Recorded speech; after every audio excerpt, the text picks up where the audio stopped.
This is Len Marshall, your conservative independent with my updated third issue. It seems billionaires and dictators have many traits in common. They all show flashes of extreme brilliance, coupled with extreme luck to propel them to the top of whatever heap they were aiming at. Without that coinciding stroke of luck, that flash would have been just that, an unseen flicker that would have disappeared in an uncaring universe. It could be any type of luck, physical attributes, birth, and their circumstance. Sometimes what we call luck is due to hard work and diligence. Whether that work is illegal or immoral has no bearing on being successful, just whether it's legal or moral. This brings us to today's message. Most of today's big actors on a national stage all have an unbounded appetite for more wealth, power, and influence. They are supremely overconfident in themselves. They don't take advice from others and don't care what their actions will cause. This leads them to make bad investments, mismanage and waste people and resources, and make unethical and costly mistakes, and can cause untold death and destruction if they are left unopposed. We can see these traits in today's leaders and from those in the past. Compare the traits and actions of Putin and Trump.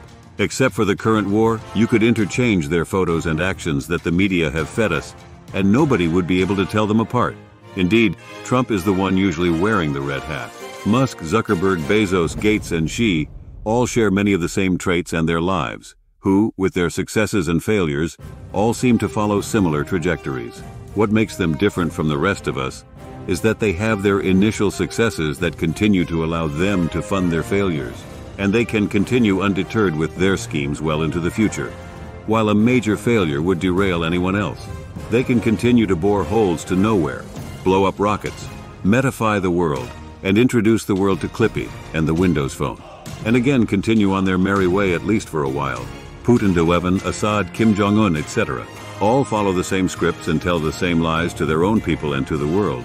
Here in the good old USA, our politicians lie to us and use the free media to get them elected and to keep them in power. Different strategy, same result. Bad and destructive government which schemes to keep itself in power regardless of the outcome.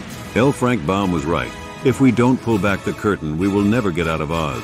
As the most powerful democracy in the world, we have a duty to ourselves and to the world to do the right thing and literally keep it from blowing up. To do this, we must get our own house in order and fix our political system. We must restore confidence in the system and elect representatives and leaders who are determined to do the right thing for the people, the country, and the world. We are told that voting is the key to our democracy, and that's a lie.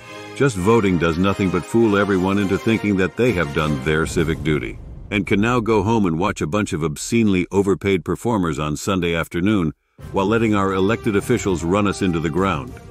The most important part of the process has been hidden, lost, or stolen from us all during the last 230 years. If you don't have control over who is on the ballot and control of the voting districts, your vote doesn't count. If you don't know your representative, your vote doesn't count. Time is short to fix these problems. We can just restore the House of Representatives to its constitutional design and make sure that our representatives rein in the Supreme Court and the executive and pass proper constitutional laws for federal elections. With multiple cases in the Supreme Court right now, your rights to where and for whom you are allowed to vote is being seriously eroded by locking districting power into the state legislatures and blocking federal state court and even governors from oversight of districts and election operations. If we are going to leave our elections to apparatchiks and commissars, we might as well live in Russia since our votes will have already been tallied before the election. Oh, I'm sorry, we already have. As of today, we have had multiple primary caucuses and elections. Some have had winners that weren't on the ballot, while others ran unopposed and celebrate them as great victories. The great charade of TUD-24. That's why Article the 1st is so important. We must return the power of choice to all the people as prescribed in the Constitution. We must also educate and inform all of our citizens, young and old, about our real history and why this country is among the greatest that have ever existed. The hows and whys are in the book. How less is more. The story of the real First Amendment to the United States Constitution. It gives you the real unvarnished story of the forming of our country and Constitution and gives us the necessary facts about Article the 1st and how we can redirect our democratic republic towards the intended ideals of the founders. Our country was designed to be governed by honest, fair, educated, moral people. Isn't that what our country deserves?